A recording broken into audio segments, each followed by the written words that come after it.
welcome back to another episode of Behind the Wall. Today, I am joined by a special guest, Penn State football punter, Riley Thompson. Riley, thanks for coming, brother. Thanks for having me, man. I appreciate it. Absolutely. Took some time out of your day after you just ran the 40. I understand. I did. What was that like?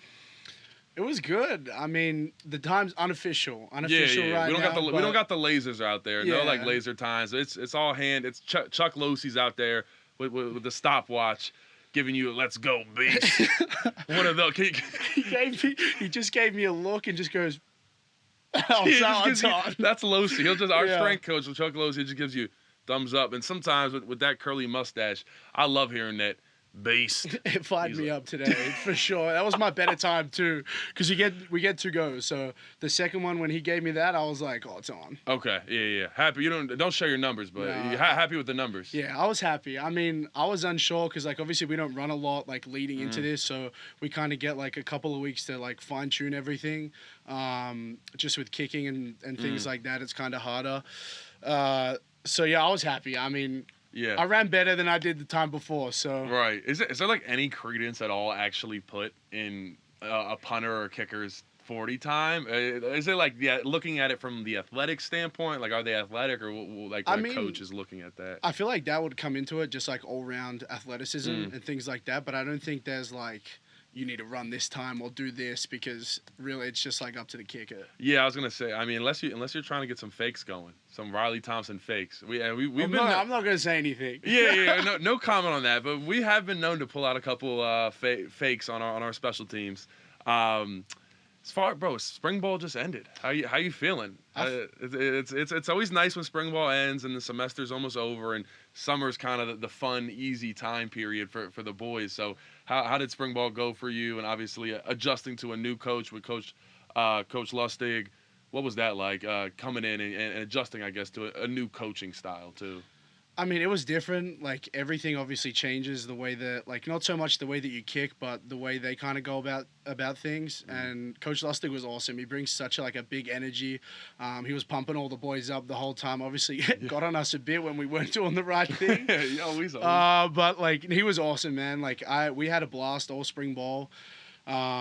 This is like my 3rd special teams coach in 3 years. So, Oh, wow. for me, it was just like, new system, same type of deal. But it was awesome. We had a great time. The boys got out there and really ripped it. So it was good. Yeah, definitely. Dang, that's crazy, adjusting to a new coach every year. I guess that's kind of the norm for you, like you said. But what kind of goes into that from like a punting standpoint? How different really are the schemes, or would you say for the most part it's kind of similar, or are they asking you to do something a little different in each scheme?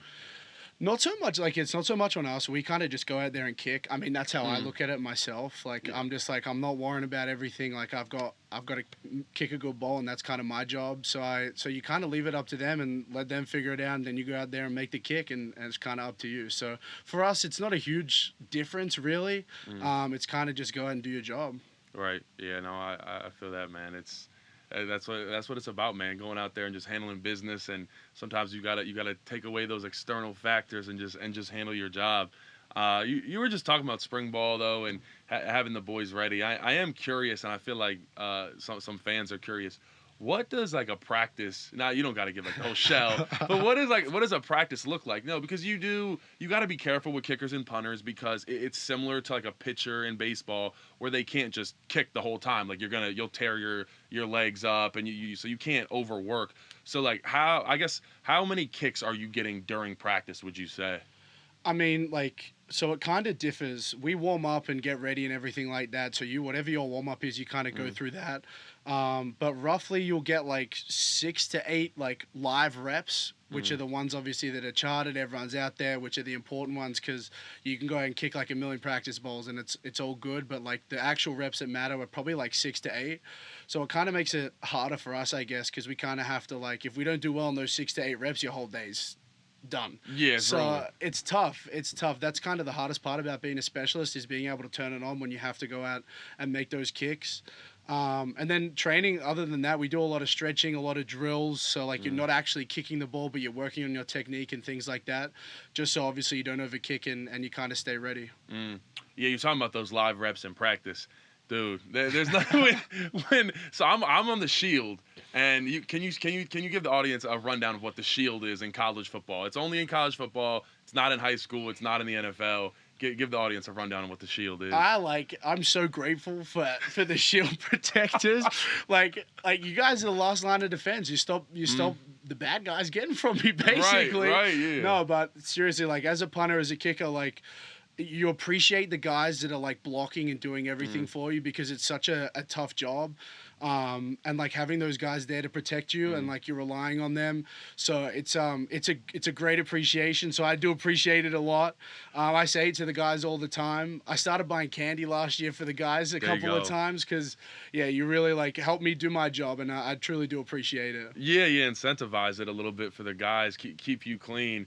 Dude, because the Shield, so I mean, it's only in college football where you have either 2 or 3 guys about 7 yards off the line of scrimmage, and then we normally have about, how many yards in between us and you? Is it like 4 or 5, something like that? Probably more like 5 to 7, I want to say. 5 to 7 yards, okay. And so you're just standing there back there on the Shield, and you are just taking punishment because you can't move. You're just standing there like this, waiting for these guys to come through the line and just hit you full speed running while you're just standing there trying to take it. But it's all in for protection of our boy Riley and all of our punters. But I'll tell you, there's been a couple times where the Shield does not pick up the people they need to pick up.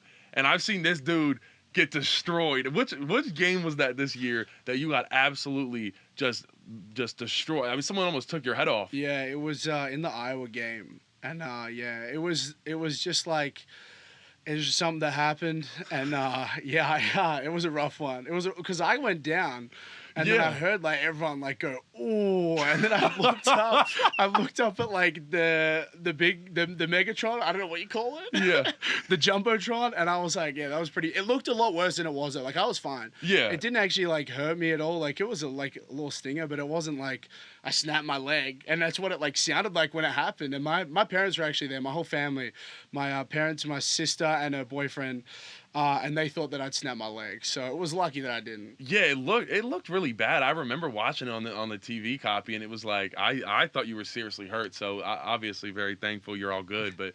I mean, because you're not used to getting any type of like punishment, like they keep you clean, so that's got to be kind of unusual, and you finally kind of get smacked a little bit. But it is, but it isn't. Like I think a lot of people forget that like a lot of the Australian punters that have come over, we played AFL back home, so like we're used to getting hit with no pads, no helmet, nothing. So like for me, contact's been a part of my life since I was a little kid. Okay. So like it's not so unusual. So I was kind of like, it is what it is. Like, just move on to the next kick. Right. What's AFL? Is that like rugby? Australian football. Oh, really? Okay. How different is that from rugby or normal football? American it's kind of football? like rugby in the sense that there's no pads, no helmet, like full tackling and everything. But the best way I can describe it is like 3 big NFL fields combined as one oval field, and there's 18 each side, and you're running around just like kicking punts around, like trying to like kick a punt to someone and then they can catch it. It always looks so confusing to me because whenever I watch like rugby or any clips of AFL, I'm like, why are you guys punting it? Like, why don't you want to keep running? So we'll have to figure that out one time and break it down. But do you ever get so obviously you used to kind of tote the pill a little bit when in playing AFL ball, right? Yeah. Do you ever get like when you're back there and so obviously you do a rugby style punting instead of the traditional that we see in the NFL? Do you ever like see some green space and it's only 4th and 5 and want to take off a little bit? There has to be like some temptation to want to take off with the ball. I'm not gonna lie. There's been a couple of times I've like looked up and gone, oh, there's no one there. It looks so good. I was like, there's no one there. I could run this, but like the thing that's in the back of your mind is like you don't make that first down. You may as well keep walking out of the stadium. Like, yeah, Coach Frank will go get you. It'll be bad, but the temptation's there. And then like we watch clips after, like usually like they get sent around. Like all of us like Australians will sit around and be like, imagine if I ran here, like it was there. That's a bad feeling. But yeah, you do not want to be in trouble for giving the other team the ball on your own 20. So I understand that. But you talk. I don't know if this one's a good fit for you, Landon. You sure about that, Matt?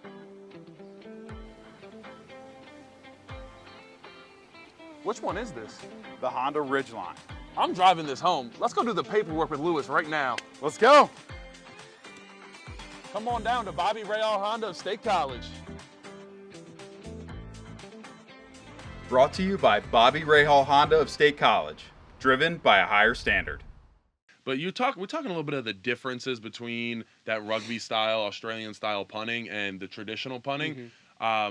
First, can you talk about really just the differences? Can you just like break that down a little bit for us? And then I want to get into kind of how that transition is from going from one to the other. So, but first, how different would you say is normal style punting versus that rugby style? It's a completely different ball game. Like, they're two completely different punts. So, like, the way that we kick the Australian style is more so, like, the way we kick back home. So that's, like, second nature to us. So we're always, like, on the run, moving, and then kicking it end over end. Whereas the pocket punting, like the American style, is just catch, one step, two kick, a spiral.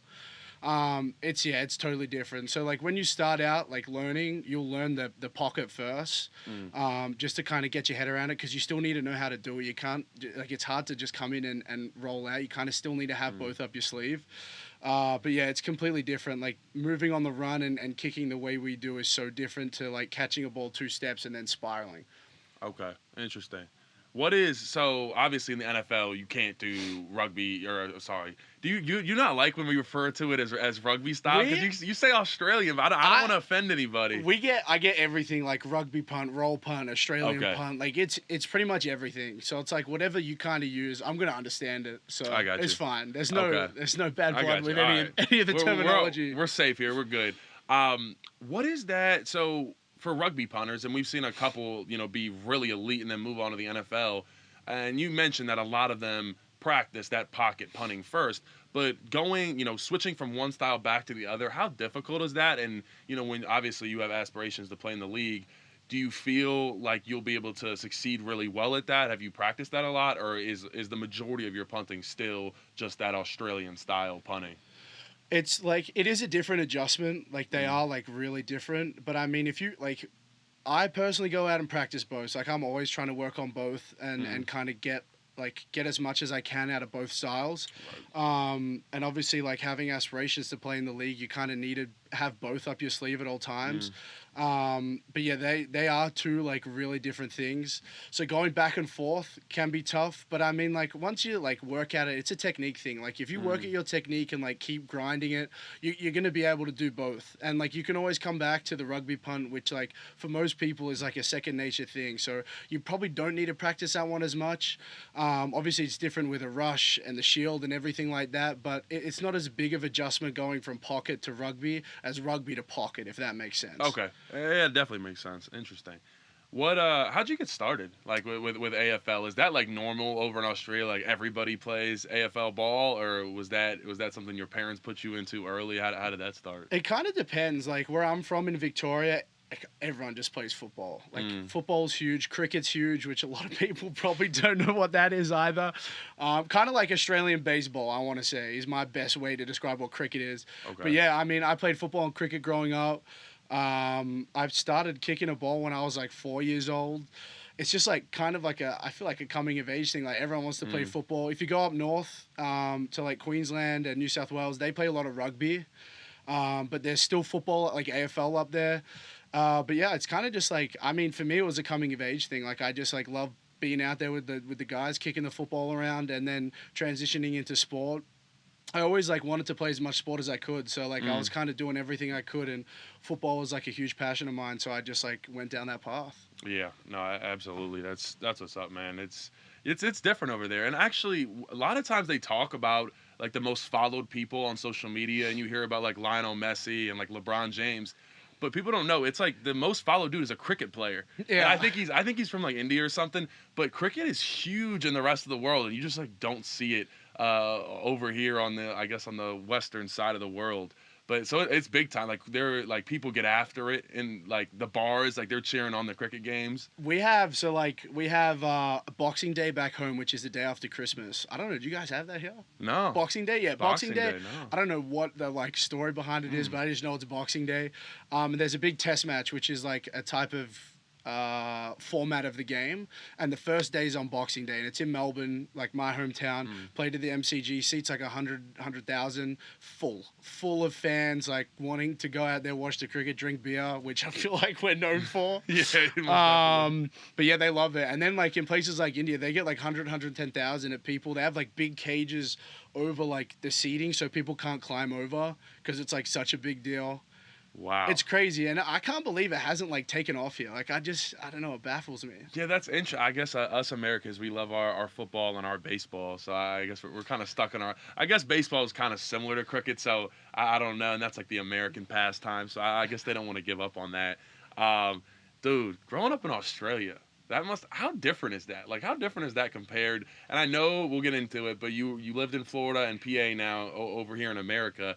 But how different would you say just the lifestyle is in Australia compared to over here in America? It's kind of hard, like, because I don't know, like, how it is, like, growing up as a child. So I don't really have that comparison. And also I got, like, thrown straight into, like, Division I football. So it's, like, a very different lifestyle to a lot of people live. But, like, basically I'd say, like, a lot of people come out of high school, they go to university, work a job, go hang out with their friends when they have time. But I think that balance of like university work and doing like doing things with your friends is pretty similar. Like it's a pretty similar vibe. We don't really have like college towns. You kind of just go to university, like, which is in a close proximity. So I used to commute about 45 minutes to my university. I'd go and do my schoolwork, come home, train for football on the side, and then also work a job. So you're kind of balancing all that. So it kind of just depends what you do with your life. Like as a sports player, it's like university, working, and then football too, which is very different to here compared to like being in a college like football team, I'd say. But yeah, I mean, students are students. They get up to what they get up to. Yeah, they party and have a good time. What dude, it's just, what is, I'd say, so the people, how would you compare the people? And let's start with Australia and Florida first, because anybody who's watching this, and people joke about it, Florida is like its own place. It's almost like a subsection of America because the people are so unique down there. So first, let's compare what was that, not only like people, but the lifestyle of Florida compared to Australia. I think, like, the lifestyle for me, because I live near the beach, was kind of similar. Like, it's a beachy vibe. Like, people are kind of, like, always hanging out, like, at the beach and things like that. I mean, I think people are just laid back home. Like, people are just strolling around. Like, if I see someone walking past me on the street, like, I'll say hi to them. And, like, here, I feel like it's very different. Like, you're walking on the street, like, you're going to where you're going to go. Whereas back home, people are like, oh, hey, what's up? Like, how you doing? Like, you'll chat. If you're getting a coffee, you'll chat with the barista for a bit, chop it up. Whereas I feel like, obviously, there's a lot more people here, so it kind of makes life a bit more like you're going to do this and you're going to do that and you're kind of like moving from one thing to the next. Whereas back home, people are just kind of cruising around. Yeah, you guys, dude, it seems like you guys are a little happy over there. You're right, because like here in PA, New York, I'm from Maryland. It's like you're walking and people keep their eyes down. They're like this, not trying to have any type of interaction. But it seems like every Australian I've come across, I've seen some playing football, you guys are like happy-go-lucky. You're just here for a good time, just ready to kick it. So I shout out to Australia, man. They do it right. But one thing that you guys do right, or maybe wrong, you guys have the deadliest animals ever. I swear. I don't know if that's just a stigma, but I have to ask you, like, what is the deadliest animal you have ever encountered, or have you ever had any situations where you were in a little bit of a tiffy with an animal over there? No tiffy, but I have a caravan in a caravan park where like I'd go hang out with a bunch of like family friends and things like that. And it's kind of like in the bush a little bit, like it's in bushland. So there's like creatures out there and things. You don't really see a whole lot of them typically. Okay. But there was one time when there was like a games room, which is kind of like, it's always open as well. Like doors always open, but there's like bush around it. So me and the boys like walked in to go like play some ping pong or like play on the games or whatever. And there was a king brown just sitting in there. And we went, yeah, nah, and just walked straight out and just left it there and didn't go back until the next day. But that was like my kind of, I've seen a few snakes and things like that. Spiders are here and there, but it's not as crazy as like, people don't understand. It's not as crazy as what you think. It's more so like, if you live in a suburb, it's just like a regular suburb. Like there's no like dingoes rolling around or anything like that. Because you've seen the videos of the kangaroos where dudes are like fighting kangaroos and they're scary. They're tall and they have like talons on them too. I wouldn't want to get in a scrap with a kangaroo because the dude he fought his. Remember the kangaroo had his dog. If you haven't seen the video, you have to look it up. He has a dog in a headlock, doesn't he? He has this kangaroo's out in the water and he has this guy's dog in a headlock like this, and this dude comes out and starts punching the kangaroo, and the kangaroo lets the dog go, and they start fighting. It's like it was a human interaction. They're kind of human like. I'm not gonna lie. It's wild. It does happen as well. Like that stuff actually does happen, and it's kind of crazy. Like I don't get exposed to it. Obviously, as I said, I live in the suburbs, but like if you go out there and in the bush, you're gonna get a bit of that for sure. That's interesting. I'm curious as to your take on this. Which one of our teammates do you think would fare the worst in Australia? And let's not talk about the suburbs. We're placing this guy that you're picking in the trenches down south. I mean, we're in the middle of nowhere. Who do you think is not surviving and not faring well at all? I'm actually glad you asked that because I do have one man, and do not doubt Nick Dawkins would not survive. Oh my gosh! And if you watched last episode, you know Nick Dawkins. Wow, that was impressive. His brand is do not doubt. So Riley just kind of put one on Nick Dawkins. I hope to see a response from him on Twitter or Instagram or something. We're gonna have to get a clap back. Wow. Okay. All I'm gonna say is I've invited him to come back like multiple times, and his response is no. I don't want any business out there. So wow. It was an easy response for me, that one. Coming from the man that he claims himself as the ruler of all kings, the conqueror. Not where I'm from. Not in Australia. Nick Dawkins, he can't get it done in Australia. Okay, well that's good to know. Man, Nick Dawkins, you got to respond, brother. I'm sorry, that was rough. Moving on, I want to talk. I'm offensive lineman. I want to talk food. I have to ask, and I State College, we had an Outback. I don't know how similar Outback food actually is to what you guys eat over there. I'm sorry, we just got rid of it. State College, it's gone. No more Outback in State College. So RIP. I'm not sure how often you ate there. That's the land down under, kind of representing over here. But Outback's gone. But I want to ask, what does a normal day of food look like for you in Australia? So like, take us through breakfast, lunch, and dinner, and just what you generally have for those meals over there. I'm a big breakfast guy, so I'm cooking like bacon, eggs, avocado on toast. Okay. Like I'm setting it all up for the breakfast. I feel like not too out of the ordinary. And then shout out to my mom back home. I lived at home until I moved here, so she cooked a lot of my meals. I'm always super grateful for that. But I'm saying like I ate a lot of meat and salad. Like I was just steaks. Steaks was my go-to. I still eat a lot of steak here. And then like pasta casseroles and kind of things like that. We do have the one thing that I like that does annoy me here, and like when you go to like a restaurant and order like chicken parm. There's like the pasta on the bottom. Like, it's probably the tradition. Like, I don't know, but we don't eat like a chicken parm like that. Like, if you go to a restaurant and order chicken parm, it's like the schnitzel with like the sauce, ham, cheese, and then like fries and a salad. Oh, no pasta. No pasta, and it's like the greatest meal. That sounds good. Chicken parm with some fries. We're going to have to implement that over here. We got to talk to some people. Maybe I need to start something up here. Yeah, hold on. You need to start a little chicken parm stand. Yeah, I wouldn't be against that. The pasta isn't even that good, honestly. Okay. Well, that's interesting. I'm not trying to throw any shade out there either. It's just like, I feel like it's a stock standard, like, Australian thing to do is, like, have a chicken palmy. Chicken parmy. I like it. Hey, palmy or palmer, it kind of goes both ways. Okay. When people say you want to get a palmer or you're gonna get a palmy, and it's like, all right. Oh, so that's like so chicken parm's like a staple over there. Yeah. Oh wow, I didn't know that. Yeah. Okay. Yeah, big time. Interesting. Huh. What else? Is there any like foods that you guys eat pretty regularly that you think that you just don't see over here at all? I used to work at a fish and chip shop, so like. Ooh. For people that don't know, we say chips instead of fries. So, like, I'll order and be like, yeah, I'll get chips on the side. And they bring out, like, potato crisps. And I'm like, what are we doing? Who are we kidding here? That's what I'm saying. But, yeah, we like, deep fry fish, grill fish. They serve, like, souvlaki's and burgers. And you just go and pick it up and take it home. It's, like, relatively cheap, too. And it's, like, I think we got it from the Brits. But I'm going to claim it. It is. But I'm going to claim it because I work there back home. So, that's pretty stock standard, but we're like, I want to say we're really multicultural, so you get a whole lot of like different foods, a range of like foods. Okay. Like I love banh mi's, which are Vietnamese. They're like one of my favorite. Like first thing I'll eat when I go home is a banh mi, just because I love it. Wait, what is that? It's like a Vietnamese roll, and it's kind of like I don't know how to explain it. It's like Yeah, it's just like a roll with like a bit of salad and like crispy pork with like Okay. crackle in it. It's like my favorite thing to eat. And then meat pies, which you guys don't Mm. have. I don't know if you've heard of the meat pie. No, I think I've heard you mention it before in the locker room, but no, I've never had the opportunity to have a meat pie. Meat pie or sausage roll. Oh, sausage roll. Okay. Yeah, we do. Yeah, they're like usually like at like bakeries and stuff. They'll do like pasties, meat pies, sausage rolls. Mm. Go pick a few of those up, and you're cruising. Okay. Dude, I got a lot of people love how you talk. I do have to ask, could you give us a couple doses of Australian lingo, please?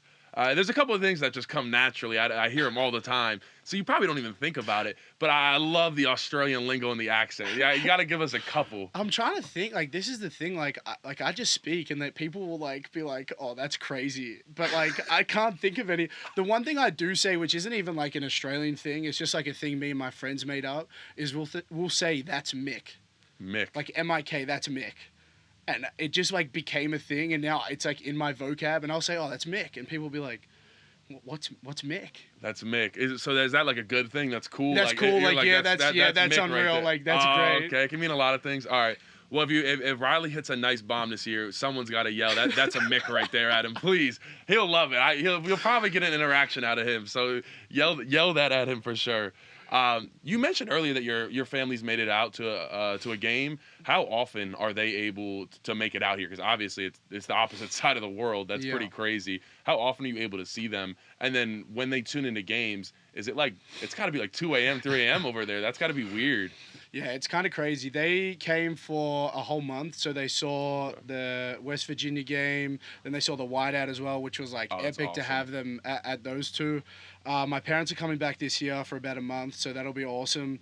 My dad came for the spring game, so he kind of got a little dose before like it all kind of went off when we had round one. But the rest of my family had never been to the States; they'd never seen anything, so to have them there at that game was like it was just like surreal, like. Going over to them, like over the rails at the end of the game, was like something I'm never gonna forget in my lifetime. And having them there, watch me playing like in front of 107,000 was epic. But yeah, it's tough. And like when they're at home, as you mentioned, like I don't want to like throw my dad under the bus, but like my dad set up like all this memorabilia that he's collected, like, and he sets it up around the TV, and they'll like have breakfast. Like if we play late, it'll be about 9 a.m, so they'll have breakfast, watch the game. But if we play like midday, it's going to be super early. So dad's up at like 4 a.m. I think mom tries. I know she tries. They're trying their best, I know man. she tries. So I appreciate it. That's all I can ask. But yeah, they're up early morning to watch me, which I'm super grateful for, and I appreciate them so much. So. Yeah, that's gotta be difficult, but that's awesome to hear that they get over sometimes and they're coming back again. Because there's nothing like experience, especially like Beaver Stadium, the whiteout with your family members and get to have that experience. You never forget it as a player. It is unreal. So I do think that is something, especially like Penn State centric. And so were they able to come to FAU at all when you were down in Florida? No, so they didn't make it to any games. It was all like really quick, and like I kind of was only over there for 6 months, so like it was really hard for them. It's obviously a really long way. So like kind of when I made the transition to Penn State and they kind of saw what was happening, they were like, yeah, we really need to make this trip and go out and see him, and I appreciate it so much. But yeah, as I said, like just to look up and see your family sitting there, like it, you can't describe the feeling that it is, especially like coming from Australia and like kind of being here by myself. Like it almost brought a tear to my eye, honestly, because it's just like, I'm never gonna get to do that again, and I truly like cherish the moments. Yeah, that's special, man, to share those moments with your family. Dude, what? Man, that's awesome. What would you say is, as far as like Penn State goes? And obviously you've been all over, been a million different places. How special or different is the Penn State culture here? Because it's different from anywhere else. I mean, it's almost like a cult, but like in a good way. It's different. Like you walk down the street and people are saying stuff to you like "good game" or just checking in on you, how you're doing. Would you say this is a different culture from anything else you've experienced? No doubt. Like it is crazy. Like I for me in my head, I'm like, I just go out there and kick. And I think it kind of all sunk in for me when I like went to, like, I was at a store and like the person said my name, and I was like, this is like some I've never experienced or like never like thought was gonna happen in my life. I was pretty awesome for me. I was like, hey, the punter, I appreciate that. I appreciate that. But yeah, it's so different. Like, we're talking about like how many people come here for the game weekends, and like trying to work out like insane. the hotels for my parents, and they're like what's going on? And I'm like, once you come here and see it, like you'll understand what I've been rambling on about. Yeah, it's great, dude. If you try to look, even right now, go check for some hotels for any home games. It's like $800 a night because everybody is coming here, and even like 50 miles out. Like, it does not matter. Everything is booked up. It's absolutely crazy, and Penn State is one of one in that for sure. Did you ever experience, and you kind of alluded to this a little bit, did you ever experience like any type of homesickness? Because across the other side of the country, some guys, I was even a little homesick when I first got here, and I was 3-hour drive from the crib. You're a 20-hour plane flight. What was that like in kind of adjusting and getting used to the American lifestyle, but also being away from all your friends and family? I think like for me, like when I first left, it all kind of hit. It was funny. I had like I just got there, was kind of like so busy that I didn't really think about like what was going on. And like I went straight into fall camp and everything was kind of going on. And I FaceTimed my mom for like the first time, and I just burst into tears. And I was like, this is like, I'm so far away. And it comes in waves. Like at times you'll be like, I wish I was back there and things like that. But I'm lucky that I've got so many people around me that like genuinely care for me and love for me and are going to be there for me no matter what. And I think that makes a huge difference. Like having that like family connection in a place, it really makes it a lot easier, especially being so far away. So I think not having that would make it a lot harder. But yeah, as I said, I've been so lucky to have so many good people around me that like care and support me and are always checking in on me and making sure I'm all right and things like that. So yeah, I'm super grateful for that because I don't think I'd probably be able to be here if I didn't have that around me.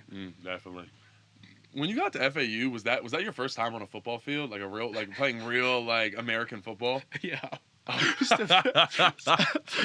that like? Oh, it was an experience. That's all. I'm gonna leave it at an experience because like it was my first. I think I'd been there for 5 days, and they were like, "Okay, we got fall camp," and I'm like, "Okay, like I know fall camp's like meant to be like pretty bad, whatever." And then we had a Friday. I think it was a Friday night kickoff practice, like first practice of fall camp, and I walked out into the stadium and I was like, "Yeah, this is the first time I've seen a football field." And then they're like, go punt with the shield. And I'm like, where am I going? And I tell this story. I like went out there and punted. And like my first like set of punts were like awful. Like I'm talking like awful. And they're probably thinking like, we've just gone and got this guy from Australia. He's got no idea. Like it's crazy. And my old special teams coach, Coach Lunsford, he came over to me and like pulled me aside and he's like, relax. He's like, this is a lot for you. Just like calm down. He's like, we brought you here because you can kick a ball. Like, just settle down. And I went out and then had a really good session. And it kind of took me a little bit of adjusting. And we went up and down in that fall camp, but we made it out alive. So you always do, but it's tough. Yeah, especially learning like a new system and things like that. And then like having the rush come at me for the first time. I'm like, yeah, these guys are coming. Yeah, they're trying to kill you. And like you said earlier, that shield isn't holding up. You're dead meat. What was your first hit like? What was the first time you really got hit playing football? Like American football? Yeah, American football. I think it was in practice one time, and some guy like just like flattened me like trying to block the punt, and then you just see like all the coaches run in and they're like screaming like, stay off the punter, stay off the punter. But I was like, no, I'm here for it. I was like, bring it on. Like, yeah. I was like, okay. I love it. Like, you gotta be prepared for it. Like, if it does happen in a game, you can't like wince when like someone's gonna come at you. You kind of just got to deal with it and move on. Yeah, there's honestly, and as a lineman, but like anybody on a team, there's nothing that gets the team fired up more when either like a quarterback, a punter, or a kicker gets leveled and then they get up like hype. Like that gets all the boys teed up, and that we feed off of that energy. So that's good to hear that you always bounce right back up. What like led to you leaving FAU? Was it just other opportunity and kind of talking to like Coach Franklin? What made you want to come to Penn State too? So it was an academic situation. So Okay. I studied back home. I really wanted to pursue a degree in business of some sort, and unfortunately it couldn't get done at FAU. So I was like, I'm gonna explore my options elsewhere, and then kind of worked out with the school, like, can this be done? And they like. I appreciate like the academic team and the people at school for kind of being like, yeah, we can get you in this. And I was like, okay, that works. And then like just speaking to all the coaches, like there was so much love and like a family connection, which to me spoke volumes. And I say this a lot, like the history of punters that have come through here is just like ridiculous. So I was like, for me, it was a no-brainer, and then everything else that like goes on here, the fans, the support, the college town, and then the college vibe and everything like that. I was like, I have to do it. And I tell this story sometimes. I don't know if it's out there, but before I left to like play college football, people would be like, "Oh, what's it like? What's it gonna be like?" And the video I would show them was the Penn State whiteout every time. That was before I even left to go to the States. So I was showing people Penn State whiteouts before I even knew I was coming here. So Wow. that's how deep it went. And yeah, it was crazy. Yeah, it came full circle when Yeah, and then you're punting in a Penn State whiteout. That's a full circle moment right there. That's pretty awesome. I called. Sorry to cut you off. No, go for it. I feel like I'm just spilling.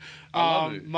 I called my best friend because we were punting at the park, and he was like, "Oh, what school would you go to? Like, if you could pick any school right now, would you go?" I said Penn State for sure. And I made the phone call to him, and I was like, "I've got to tell you something. Like, this crazy stuff's gone down, blah blah blah." And he's like, "What's up, man?" And I was like, "I'm going to play football at Penn State." And like he talks a lot. We both talk a whole lot. And I didn't hear anything for 30 seconds. And he said, "You're lying." And I was like, I promise you. So like that moment as well was pretty awesome to have with one of my closest friends. And just to be able to like enjoy that with him too was pretty sick. That's awesome. Yeah, it's a really cool feeling, and just being around a special place and a special group of coaches too. I think, and like you said, there's always turnover with coaches and different coordinators leaving, but I think the one constant with Coach Franklin is you understand that, and and you put that trust in him that you committed to him, and he is going to be here. He's going to put you in the best situation possible. So what's your relationship like with Coach Franklin and like kind of the recruiting process? He's a funny guy, and he's a top-notch recruiter. We can both attest to that. But what was like your first conversation like with Coach Franklin? Because he's a funny cat. It was funny. We were just chatting it up, and he was kind of like saying some Australian things. I and knew stuff like he'd do that. I knew Coach Franklin would do that. Yeah, he was ripping some of the Australian things. It was good. I knew I wanted to come here, so like it wasn't a hard pitch. Yeah. So like it was good, and I kind of like told him, I was like, I love the place, so like you don't really have to like sell it to me as much. He did rip out the Foster's Lager call. What is that? Foster's Lager is like, everyone thinks it's like Australian, like this Australian beer that we all drink and like we worship, but no one drinks it. And like it sucks. So I was just laughing. I was like, yeah, no Fosters. I said, I'll come to Penn State, but don't bring the Foster top and don't give me that. That's funny, man. What would you say is your favorite thing about Penn State though, as a whole? I mean, I always wanted to come to a college town. That was like Okay. my thing because we don't have it, obviously. So kind of having the college town vibe and like seeing how many like students and like it's just crazy. Like it's such a smaller, like for me, it's a smaller town because I come from a city, but there's just like kids everywhere. And like when it's a nice day, like you go on the lawns on campus, it's packed. Like people are playing games and things like that. So I think for me, like seeing that has just been like, wow, this is like pretty awesome and something that I'll never probably like get to see again back home. So yeah, it's so cool because it's like everything kind of revolves around Penn State football here. So it's almost like your worship to a certain extent. But it's really neat. You're talking about being downtown and the culture and stuff. I hate to keep bringing it back to food, but I do have to ask, what is your favorite food spot in State College? I'm gonna shout out my man Joe at Campus Steaks. We go there so much. It's so good. I know. Good. And Joe looks after the boys. Like Yeah. he's like not like only like he will seriously do anything for you. Like he actually is like that type of guy. And so like going to support him, going to get like they have awesome food. Like it's that, like we don't have cheesesteaks back home. So for me, that's kind of a new thing, and I love going there. I love hanging out with the people there. So for me, that's kind of that's kind of like our spot, I want to say. It is. It's like family. It's family oriented there. And Joe tells you at Campus Steaks, the owner Joe Ford, he is a great dude, and he tells us hit him up whenever if you need a ride, anything. 2 a.m. He will be there, and he means it too. I'm not going to give details, but he did give me a ride home recently. But that's what he does. He looks after his people, and it's awesome. I was just down there.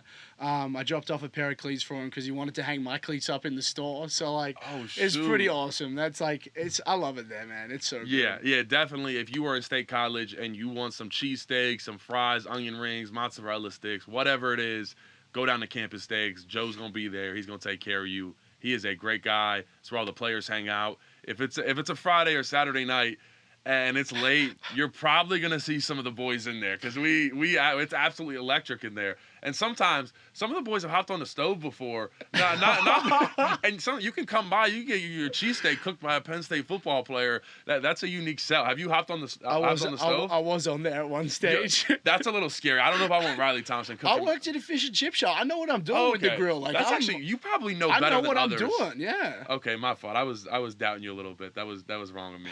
But yeah, man, I would go with the same. Campus Steaks is elite. There's a cheesesteak challenge there that I'm doing. I was waiting to ask. I need to know the details because I'm gonna be there. Listen, I'm excited. We were planning on doing it this week. I have to postpone it. I got to do some stuff next week. It's looking like Monday or Tuesday. I'm gonna be in Campus Steaks and I'm getting this thing done. It's like a foot. I think it's over a foot long steak. And then you have just a mountain of fries around it, and then a big drink, and you have to get it all done in 30 minutes.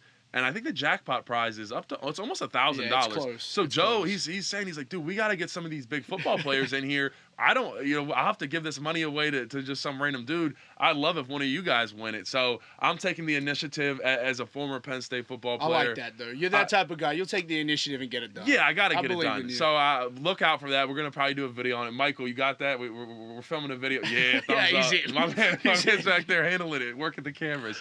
We're going to go in there. It's going to be absolutely electric. I'm going to put some food away. And I've seen some people try the cheesesteak challenge at Camping Steaks. They don't fare very well. He looked at me like, can you do it? And I was like, Joe, like, come on, man. I was like, you know, I'm not going to be able to get it done. But I was like, I'd try it. I'd give it my best shot, but I'm getting like it was like the biggest cheesesteak I've seen. I can't do it. I can't do it. I just found out about the funnel fries they have there too. I don't know if you've had those. I've had them. I didn't know what funnel fries were, and I was like, "Oh yeah, I'm down to eat some fries." And they come out, and I'm like, "What?" I was like, "What?" That's very American. I was like, "What is that?" We fry everything. That's just kind of how we get down. It's probably not very the same over there, but yeah, we like to fry stuff over here in America. So I'm sure you're getting used to that. Wait, real quick, I do want to ask though, like FAU, is it not in a city? Where's it located? I'm not really familiar. It's kind of close to Fort Lauderdale a little bit. But it's in Boca Raton. Okay. Is that how you say it? Yeah, Boca Raton. Yeah, okay. I was saying it right. I've been saying it right. It's good. Yeah, you're there. You got it. But it's an awesome place. Like, it was a pretty cool spot to land. Like, the beach was like a mile and a half away. Like, it was sweet. It was a really, really nice place. I loved it there. It was great. It was a fun time. Okay. Yeah, it's nice to experience everything. So I think having being a little cultured is great for you, definitely down the line. Well, look, Riley, I appreciate you coming on, but I do have a little ending here that I call this or that. So I'm going to give you two things, and you're going to pick which one you would go with. I feel like I'm going to ruffle some feathers here. Because, yeah. I always pick, like, the wild choices, and people are like, whoa, what? We definitely could upset some people here. We don't want to get anybody too angry, but we'll start off first. The Penn State Creamery or Myers Dairy? I don't know. Have you been to both? I've been told to go to Myers Dairy. Just recently, I got told about it, and I haven't. And I'm a huge ice cream guy. Like, I love it. I love a sweet treat. Yeah. Who doesn't love a sweet treat? Help myself. Ice cream. So I can't comment on that one because I haven't tried it. But I do love the Creamery, and I do love Cold Stone. Cold Stone's legendary. That's downtown. And they're open late. Like these other spots, they close at like 8 or 9. Cold Stone, they'll keep you up until 11. I know this is gonna ruffle a few feathers, but like DQ's the spot, man. Dairy Queen. DQ, a Blizzard. Wow. Come on. You guys have that over there? No, we don't have DQ. Okay. Yeah, I mean, I hear you. It's decent. Well, we might have to, Michael. We might have to do a video taking Riley over to Myers Dairy, man. Myers Dairy's elite, and they have the cows. The farm is right next to it. It's right behind it. Okay. So you see those exact udders that you're going to be consuming the milk. You get to see those same cows right there. So it's shout out. Michael was making the udder I did in the background. That. That's wild. Can we just get a clip of that? Yeah, I want that clip. We'll clip that out for sure. All right. Well, all right. So Riley Thompson has never been to Myers Dairy. We're gonna get that done. We'll go for sure. We'll get that done. You're gonna enjoy it. But getting back to this. All right, some more mainstream. McDonald's or Chick-fil-A? We call it Macca's. Macca's. Okay. Do you have Chick-fil-A over there? No, we don't. So only okay. What other fast foods do you have besides Macca's? we have KFC. KFC's big. everywhere. Yeah, our KFC is way better than American KFC too. And I have proof of that because one of my good friends, he originally lived in the States. He moved back. He's back and forth. Every time he comes home, he eats KFC for 7 days straight because he's it's so different and so much better back home. Wow. Okay, I believe it. Some of our food has really deteriorated over here in America. So all right, that McDonald's, KFC are the big ones over there. Yeah. You said one more time. What do you call McDonald's? Macca's.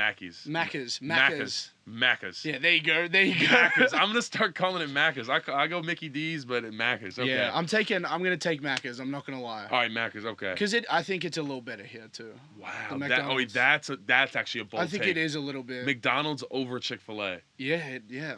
I'm a big Macca's guy. Okay, Macca's. On the down low though, because you can't be rolling. You can't be seen at the drive-through every night. That's kind of crazy. That's bad. That's bad. Everybody's seen the pink slime video. You probably don't have it over there. No, I don't know what that is. You've never seen the McNuggets and it was basically a video that came out 10 years ago, and they were essentially, it was saying that the McDonald's nuggets are made of this pink slime that they were showing. Yeah, I don't want to leave that out of here. I don't need any of that. I don't want to ruin Macca's for you, so we'll move on from that. He is a Macca's McDonald's man. Nike or Adidas? Nike, yeah. I do love. Again, Adidas. We say Adidas. Adidas. Wow, we're getting some Australian lingo. You're getting it now. Yeah. Is that just the nickname, or is that actually how you guys pronounce it over there? That's the pronunciation is Adidas. Adidas. Yeah. Okay. But I'm a big Nike guy. I do love Adidas Ultra Boost. They're really nice. They were my favorite shoe for a long time. But I love Nike. I can't lie. Okay. All right. Yeah, I'm a Nike guy myself. Thanksgiving or Christmas? This is another tough one for me because we don't have Thanksgiving. No Thanksgiving. Do you have anything similar to Thanksgiving? Not really. I was trying to think, we don't really have anything like that. I have been to a few Thanksgivings now. I've been to two now, I think. Yeah, two. I'm a I would have picked Christmas anyway, so it doesn't really matter. My family's huge into Christmas. We love it. It's a big thing. We barbecue, because it's hot. So. I was about to say, so it's warm over there for you guys. Obviously, opposite hemisphere. Yeah. What is the traditions that you have that from what you've experienced? Is it very different to how Americans celebrate Christmas to how you guys celebrate it? I don't think it's too crazy different. It's just more people are outside cooking barbecues, as I said. Okay. People are playing cricket or playing some type of sport out the pool if you have a pool. And yeah, I guess it's just a fun day and meeting up with all your family and things like that, being around your family and stuff. Okay. It's just a fun day. You have a Christmas tree? You still have a Christmas tree over there? In our family, Christmas tree is a big thing. Okay. Big thing. We loved it. So we'd always try get a 7-footer in the house. We'd try. Me and Dad, Dad would always be no. And Mom would be we can't. And then me and Dad would go down, and I'd be you go chop one down? No, you just go buy it. You go buy it. Okay. And we'd start looking, and I'd be come on, man. We gotta get it. And he would, because it was me and him, it was out, we kind of did it. So we'd always, he'd always, succumb in the end. And then Mom would be this is ridiculous. But we love Christmas. So. Yeah, you can't send the boys out and not expect around Christmas time. What are you talking about? No. That's on your mom right there. All right, next one. Disney or Nickelodeon? And Nickelodeon, obviously, a little bit of a sore subject with, have you seen... No, you haven't seen the Nickelodeon documentary. No, I have not. All right, I won't get too much into it, but there was a documentary that recently came out about Nickelodeon and a lot of stuff that went on with the child actors and other people. Wow. Some not good stuff. No. But we'll leave that out. Take that aside. Nickelodeon or Disney? I was Disney anyway. Always been a Disney kid. What best Disney show that or your favorite? Zeke and Luther's Nickelodeon. Yeah, that's Nickelodeon. Yeah. I love that one. Like I'd watch that on Nickelodeon, but Disney, maybe Wizards of Waverly Place. Oh, Wizards! I love that it. was It's a great classic. one. Yeah, I loved it. Oh my god, it was so good. I And feel like people forget it too. They do. That was a really good one. Sweet Life of Zach and Cody too. I didn't get a whole lot of that, but like it was always like they weren't airing that over there, huh? I don't know, but it was always like, oh, I really like want to watch it, but I can't. Like I couldn't okay. I couldn't get it. But then when I did, it was game over. Okay, all right, I respect that. Talk about a little music choice here: Spotify or Apple Music? Spotify all day. Wow, that's controversial too for me. Is it really? I mean, I feel like us, especially I almost said us Americans, but I feel like everybody wants everything. They want their iPad, they want the iPhone, the Mac. So it's almost easy to just continue on with that and just go the iTunes, Apple Music route. But I have heard that Spotify is actually better from what they offer. I don't know what the difference is. It's more so for me, everything's on it. Like I've always had it. Like we just Apple Music wasn't really, I don't think, a huge thing when I got Spotify. So for me, it's been like I got it and stuck with it. So I'm not gonna switch over. And I also have like an iPhone and then like a PC. So I know that's gonna annoy a few people too, but it is what it is. I understand. I recently got a Mac. I will say the compatibility, Apple does a good job with that of kind of making us buy their own product. Shout out to Apple if they want to help me out with a deal and get me a Mac. Then I'm all for it. But okay, we're gonna have to reach out to Apple directly after this. I'll get on the phone. I almost said Steve Jobs. Yeah, Steve Jobs unfortunately is resting. We'll have to figure out Apple sponsorship with Riley Thompson. But be crazy mesh. That'd be crazy. That would be electric. Apple and Penn State maybe. I was talking to Franklin that we need a designer with a Louis Vuitton. We need something because what's going on in the locker room too.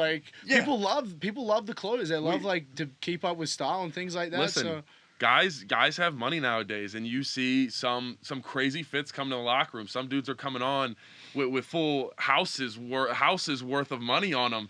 I gotta ask you, who has the best drip, the best style on the team? That wasn't even on the paper, but I gotta ask. It's a kind of a tough one for me because American style is very different to Australian style. So it's kind of a hard we wear very different clothes to the way Americans dress. Are we flashier? Would you say? I would say it's so different. If you came back home to Australia, you'd be like, what am I even looking at? This is crazy. I like what Drew wears. I'm not gonna lie. I like Drew Aller. Yeah. Drew Aller. I like what he wears a lot, but I know a lot of the guys have the flashier, and I don't know any of it, so I can't really comment on those type of clothes. But Drew dresses nicely. I like what he wears. I like that. I don't think simple. He does. He's a stylish young man. I don't think if I would have asked anybody else on the team, I don't know if I would have gotten Drew Aller as an answer. Normally you get a Nick Dawkins or one of those, but I like you kind of going outside the box a little bit because Drew. I had class with Drew, and every day he showed up with some nice shoes on and just had it. He was always matching, and it looked put together. That's I keep my wardrobe pretty simple. These shirts, I wear Uniqlo t-shirts every single day. I actually have 7 on rotation that I wear all the time. So I like simple stuff. So Doc does dress really nicely. I'm gonna give him that. I didn't want to give him the satisfaction of hearing me say that. No so shout outs. I left that one out. Elsden does rep a mean country style fit if that's the way you go. I do like that too. So it kind of depends on what your wheelhouse is, I guess. Okay. Would you say in Australia, is it outrageous? Guys here will spend $1,000 on a t-shirt in America.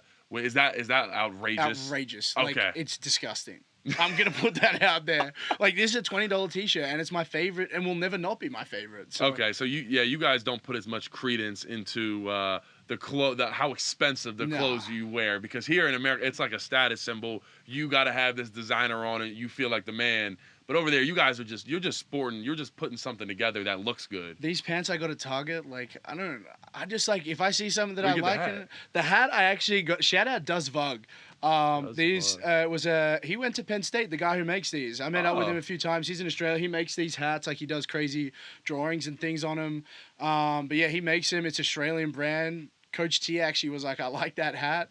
But yeah, I wear I don't know. I like to spice it up a bit with the lid, a little bit. Like Yeah, that's kind of yeah. my one thing that I'm like, I'll wear something crazy, but everything else I keep simple. It looks good. Can we get a quick look at the hair right now? What kind of like mullet? Oh, There's not a lot going on. I don't know, but it looks pretty good. That's I The feel like hair's a lot- kind of the hair out with the hat is Yeah, kind I'm of sorry. crazy. I kind but- of did you a little wild there, Yeah, but the mullet- the mullet is looking clean. I mean, It's that's longer. lettuce right there coming out of the Yeah, back of the I've got to helmet. watch the hair though. Like it's going. All right, yeah. That's a soft spot for me. I'm sorry about that. Don't bring that up.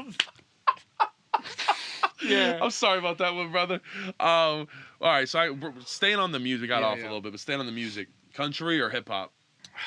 I just kind of got into country recently. Oh, I've okay. just started like I don't know if you've heard it, but Shabuzi just released like a new song, and it's like kind of country but rap, and I'm like, yeah, that's sweet. Interesting. Yes, some artists have went that way of the country rap style. I think it's pretty fire. Did you go to was it Zach Bryan though? Someone was just here. Did you make it out? Yeah, I was there. It was pretty epic. Yeah. I didn't know a lot of songs, but I kind of just went to like experience it and like see some country music because we don't have a whole lot of it back home.